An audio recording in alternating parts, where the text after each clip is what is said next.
تھوڑا سا دودھ ملا ہے یا کھجور ملی ہے، روٹی کوئی نہیں ملی، چلو در رسول پہ چلتے، آؤ حضور کی بارگاہ میں۔ کہتے ہیں نبی پاک کی بارگاہ میں آئے، حضور نے چہرے دیکھے، کریم سے مسئلہ نہیں پوچھنا پڑا، میرے مصطفیٰ کریم نے فرمایا بھوک لگی ہوئی ہے تم تینوں کو؟ 3-4 دن ہو گئے؟ اللہ کے رسول نے فرمایا مجھے پورا ہفتہ ہو گیا ہے۔ سبب کچھ اور ہے جس کو تو خود سمجھتا ہے، زوال بندہ مومن کا بے زری سے نہیں، بھوک نقصان کا وجہ نہیں بنی، وجہ کوئی اور بنی ہے۔ رشوتیں جو بازار گرم ہوئے ہیں لوٹ مار کے، یہ روٹی کے لیے نہیں، یہ زیادہ کھانے کے لیے، یہ بینک بیلنس کے لیے گرم ہے۔ یہ لوٹ مار کا مقصد کوٹھیاں بنانا ہے، روٹی کا تو رب کریم کا وعدہ ہے۔ جو روز روتا ہے شام کو کہ میرا کاروبار کوئی نہیں، اصل میں کہتا ہے بنگلہ کوئی نہیں، اصل میں کہتا ہے کار کوئی نہیں، پجارو کوئی نہیں، روٹی تو اللہ عطا فرماتا ہے، اس کا وعدہ ہے۔ فرمایا حضور نے 3 دن بیت گئے، چلو میرا بے تکلف صحابی ابو الحسن انصاری، وہ بڑے نصیب والے ہوتے ہیں جن کو میرے نبی پاک خود کہتے تھے کہ تیری فلانی ذمہ داری ہے۔ اس زمانے کا تو کسی کو کہہ دیا جائے یہ تیری ذمہ داری ہے تو کہتا ہے یہ تو پھٹیکے ڈالنے لگ گیا، یہاں سے تو چھٹی کر دینی چاہیے۔ خوش ہوتے تھے صحابہ کہ ہماری ذمہ داری لگی۔ کہتے ہیں حضرت ابو الحسن انصاری کے گھر گئے، نبی پاک نے فرمایا بھوک بڑی لگی ہے، کھانا لا۔ کہتے ہیں حضور نے اسے کہا تو اس آدمی کو تو وجد ہی ہو گیا، اس نے کہا میرے اتنے نصیب کہ حضور کا یہ کھانا کھلا۔ آؤ دیکھو دنیا والوں، آج جو سب سے زیادہ عزت والا ہے وہ میرا مہمان بنا ہوا ہے۔ فرماتے ہیں وہ دوڑے گئے، بکری اٹھائی، ذبح کی، بیوی کو کہنے لگے روٹی تیار کر، ادھر کھجوریں توڑی، انگور توڑے، کہنے لگے حضور آپ جب تک تناول کریں تب تک کھانا پک جاتا ہے۔ حضرت عمر کہتے ہیں روٹی پک کے آئی، بڑا پیارا گوشت، بڑا اچھا سالن، بڑا خوبصورت خلوص والا کھانا۔ فرماتے ہیں میں نے بڑا ہی کھایا۔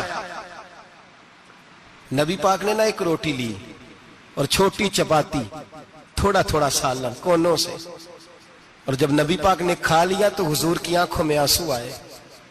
حضرت عمر کہنے لگے حضور روئے کیوں؟ نبی پاک نے فرمایا سوچتا ہوں 7 دن کے فاقے کے بعد کھایا ہے، پر ڈرتا ہوں رب اس کا حساب پوچھے گا تو جواب کیسے دینا ہے، اس کا حساب بھی تو دینا ہے نا جو کھایا ہے۔ تو حضرت عمر فاروق کے ہاتھ میں کچھ چیز تھی، زور سے زمین پہ ماری، کہا محبوبہ 7 دن کے بعد بھی روٹی کھائے تو حساب دینا ہے۔ نبی پاک فرمانے لگے عمر وہ مالک ہے نا، تو جب دیتا ہے تو حساب نہیں لے سکتا، حساب تو دینا ہے، حساب تو دینا ہے، تیاری رکھو۔ صحابہ کرام فرماتے ہم نے ارادہ کیا کہ آج کے بعد ہم پھر فاقے کریں گے، کم کھائیں گے، اس لیے کہ حساب دینا ہے۔ میرے بھائی وہ فاقہ کشی کرتے تھے، ڈرتے تھے۔ یہاں تو لوگ کھا کے بیمار ہیں، کھاتے جا رہے ہیں، سوتے جا رہے ہیں، کھاتے جا رہے ہیں، سوتے جا رہے ہیں۔ یہ بھی وقت آئے گا رمضان شریف کا، سویرے درس پہ آؤ کہتے نیند بڑی آتی ہے، سویرے 2 سپارے پڑھ کے سویا کرو کہتے صاحب نیند بڑی آتی ہے، فجر کے بعد ہی تو وقت ہوتا ہے اللہ اللہ کرنے کا، شہری کا، کھاتے جا رہے ہیں، سوتے۔ لوگ جماعت سے نماز نہیں پڑھتے سو جاتے، جماعت کا ثواب چھوڑ کے سو جائیں گے۔ بھائی رمضان مبارک میں فاقہ کشی کی ٹریننگ ہوتی ہے، فاقہ کشی کی تربیت لے، رمضان میں روکے اپنے آپ کو، تربیت ہوگی۔ اور ہمارے صوفیاء فرماتے ہیں جو زیادہ کھاتا ہے اس کا نفس اس کو زیادہ پہ مائل کرتا ہے، خواہشات نفس پیدا ہوتی ہیں۔ میرے نبی پاک علیہ السلام نے جوانوں کو حکم دیا ہے یا معاشر الشباب، او جوانوں، یا رسول اللہ کیا حکم ہے؟ فرمایا یا نکاح کر لو اگر طاقت ہے، نہیں طاقت تو روزے رکھو۔ حضور روزے سے کیا ہوگا؟ فرمایا تمہارا نفس کچلا جائے گا، شیطان وسوسہ اندوزی نہیں کرے گا۔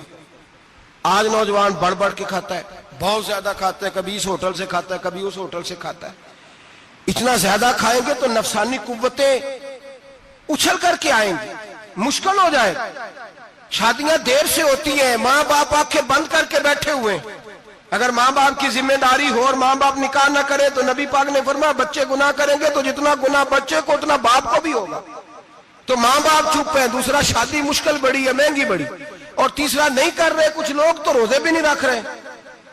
تو رمضان ان کے لیے بھی وقت ہے، نفسانی قوتیں کچلی جائیں گی، کھانا جتنا کم کھایا جائے گا اتنا وجود کے اندر نفسانی خواہشات کم پیدا ہوں گی۔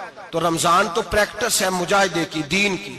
اور دوسرا میرے حبیب پاک صلی اللہ علیہ وسلم نے فرمایا ہے، حضور فرماتے ہیں کہ رمضان اور قرآن کا آپس میں رشتہ ہے۔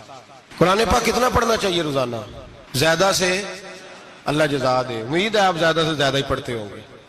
بھائی سنیں, حدیث مبارکہ میں نبی پاک نے فرمایا رمضان اور قرآن دونوں مل کے نا, بڑی پیاری حدیث ہے, فرمایا دونوں مل کے اللہ کی بارگاہ میں میری امت کی سفارش کریں گے. رمضان اور اللہ اکبر. کس طرح؟ نبی پاک فرماتے ہیں رمضان کہے گا اے اللہ دن کے وقت میں نے اسے تیری رضا کے لیے کھانے پینے سے باز رکھا, اور قرآن کہے گا یا اللہ رات کو تیری رضا کے لیے کھڑا ہو کے یہ قرآن سنتا تھا. رمضان اور قرآن دونوں سفارش کریں گے.